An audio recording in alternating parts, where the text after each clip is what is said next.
State secret عوام کے ساتھ کیوں نہیں شیئر ہو سکتے؟ اگر عوام کی ہر چیز آپ کے ساتھ شیئر ہو سکتی ہے تو اسٹیٹ سیکرٹ کیوں نہیں شیئر ہو سکتے؟ اگر عمران ریاض خان جیسے محب وطن صحافی کے گھر ڈرون بھیج کر اس کے گھر کی جاسوسی کی جا سکتی ہے تو آپ لوگ جو ہے وہ اس طرح کا سیکرٹ کیوں نہیں شیئر کر سکتے؟ یہ ایک بڑا سوالیہ نشان ہے، اور آخرکار ایک دن ایسا آئے گا کہ آپ کو اس بات کا جواب دینا ہوگا اور یہ جو ہے وہ پاکستانی عوام کے ساتھ باتیں شیئر کرنا ہوگی۔ لیکن پاکستان کے ساتھ ایک بہت ہی بونڈا مذاق کیا جا رہا ہے اور پاکستان کی عزت جو ہے وہ انہوں نے مٹی میں ملا کے رکھ دی ہے، کیونکہ ایک اشتہاری جو ملک کے پرائم منسٹر کے ساتھ جو ہے وہ غیر ملکی دوروں پر تو موجود ہوتا ہے لیکن پاکستانی عدالتوں کو مطلوب ہے، ایک اشتہاری جو لندن تو گیا تھا دوائی لینے لیکن دوائی تو نہ لے سکا، وہاں پر بیٹھا ہوا ہے، اس کی بیٹی یہ کہہ رہی تھی پہلے کہ وہ جو ہے بیمار ہیں، بہت سخت بیمار ہیں، دوائی لینے گئے ہیں، میڈیسن کے لیے گئے ہیں، اپنا علاج کروانے گیا، لیکن وہی میڈیا پر آ کر کہتی ہے کہ اگر گارنٹی دی جائے کہ نواز شریف کو کچھ نہیں کہا جائے گا، اسے پکڑ کر اڈیالہ یا کوٹ لکھپت نہیں بھیجا جائے گا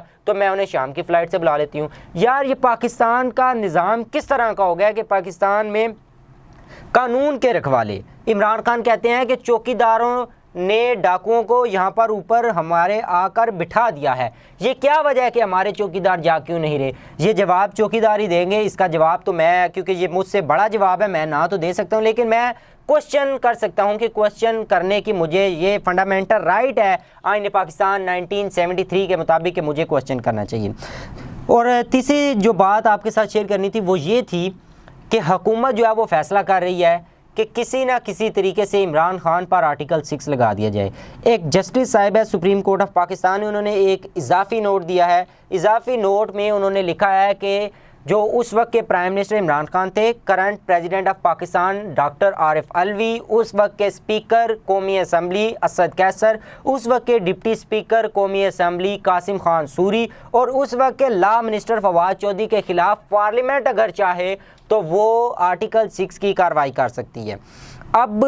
معزز عدلیہ ہے، ان کے فیصلوں کو ماننا چاہیے، لیکن یہ میں آپ کو بتا دوں کہ یہ ایک جسٹس صاحب کا اضافی نوٹ ہے، یہ ان کا فیصلہ نہیں ہے، یہ عدالت کا فیصلہ نہیں ہے۔ آپ نے سنا تو ہوگا کہ 1993 میں اس وقت کے پریزیڈنٹ غلام اسحاق خان نے اس وقت کے پرائم منسٹر نواز شریف کو برطرف کر دیا تھا، اسمبلی کو بھی ڈیزالو کر دیا تھا اور مکمل طور پر انہوں نے کہا تھا کہ میں اسمبلی کو ڈیزالو کرتا ہوں، اور 58(2)B کو جو پریزیڈنٹ کا اختیار ہوتا تھا اس کو استعمال کرتے ہوئے انہوں نے نواز شریف کے لیے جو ہے وہ نواز شریف کو برطرف کر دیا تھا اور اس کی حکومت کو ختم کر دیا تھا۔ لیکن کیا ہوا کہ سپریم کورٹ آف پاکستان نے انہیں ریلیف دیا، نواز شریف کو دوبارہ بحال کیا گیا، پھر ایک سیٹلمنٹ کے ذریعے نواز شریف بھی گھر چلے گئے اور غلام اسحاق خان بھی گھر چلے گئے۔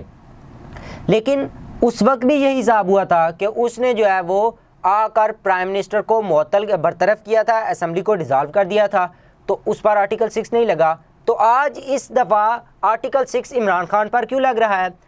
ماہر قانون ہے، پیپلز پارٹی کے عام رہنما بھی ہیں، سیاستدان بھی ہیں، اور پاکستان میں اگر بڑے وکیل سمجھے جاتے ہیں، بیرسٹر اعتزاز احسن صاحب، وہ کہتے ہیں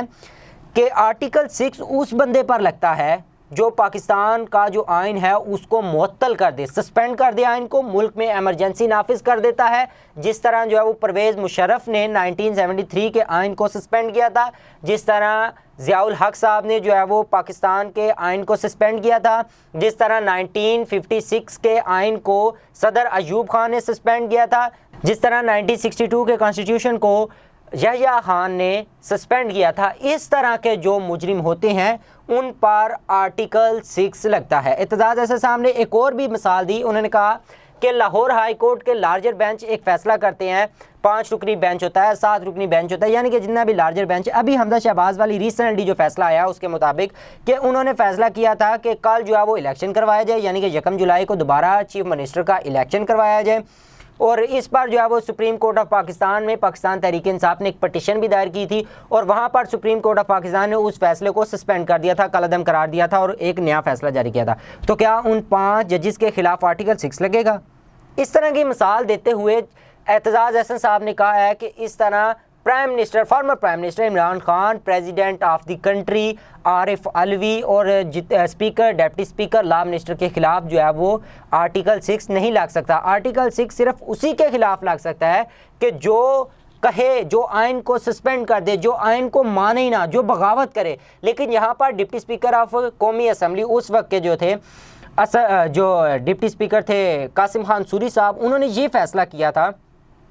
کہ آرٹیکل 5 کی روح سے یہ پاکستان میں ایک رجیم چینج کیا جا رہا ہے۔ انہوں نے وہ پڑھا تھا جو ان کے پاس سائفر گیا تھا، اس کیبلز کو انہوں نے پڑھا تھا، ریڈ کرنے کے بعد انہوں نے آرٹیکل 5 کو استعمال کرتے ہوئے جو تحریک عدم اعتماد آئی تھی اس کو مسترد کر دیا تھا، اور اس کے بعد جب مسترد کیا تو قاسم خان سوری نے کیا، اس کے بعد جو ہے وہ قاسم خان سوری جانے اور آپ اس پر آرٹیکل 6 لگائیں نا، اگر آپ کو لگانا ہے تو پرائم منسٹر تو آزاد ہو گیا تھا۔ پرائم منسٹر نے صدر کو ایک سمری بھیجی کہ میں جو ہے وہ اسمبلی کو تحلیل کرنا چاہتا ہوں، جو کہ 18ویں ترمیم کے بعد انہی دو بڑے خاندانوں نے جنہوں نے میثاق جمہوریت کیا تھا، انہی دو خاندانوں نے یہ ایک قانون بنایا ہوا ہے کہ پرائم منسٹر پریزیڈنٹ کو ایک سمری بھیجے گا، پریزیڈنٹ اس کو اپروو کر کے اسمبلی کو ڈیزالو کر دے گا۔ لیکن اسمبلی ڈیزالو ہوئی اور بعد میں ایک فیصلہ آیا جس کے بعد یہ امپورٹڈ حکومت جو ہے وہ پاکستان میں بن گئی، پاکستان میں رجیم چینج آپریشن مکمل ہو گیا۔ کہا جاتا ہے کہ ابھی بھی مکمل نہیں ہوا، لیکن آرٹیکل 6 ایک بار پھر میں آپ کو بتا دوں کہ آرٹیکل 6 اتنا آسان نہیں ہے لگانا جس طرح فواد چودھری صاحب کہہ رہے ہیں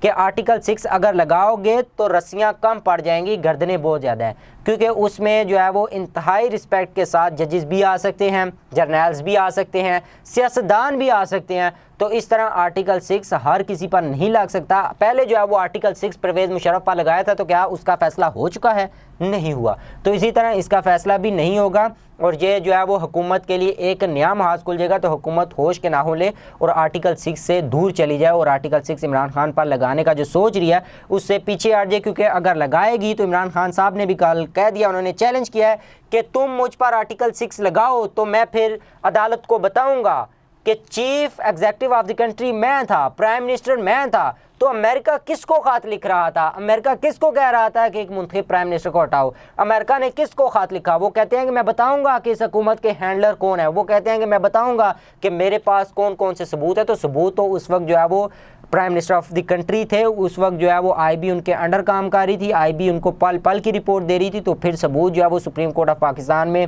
جب جائیں گے تو پورے ملک کے سامنے یہ ساری بات آئے گی۔ جب پورے ملک کے سامنے یہ ساری بات آئے گی تو پھر جو ہے وہ پتہ چل جائے گا کہ میر جعفر کون ہے، میر صادق کون ہے، اور کون کون جو ہے وہ اس سازش میں ملوث تھا۔ ابھی تک کے لیے اتنا ہی، مجھے دیجیے اجازت، اللہ حافظ۔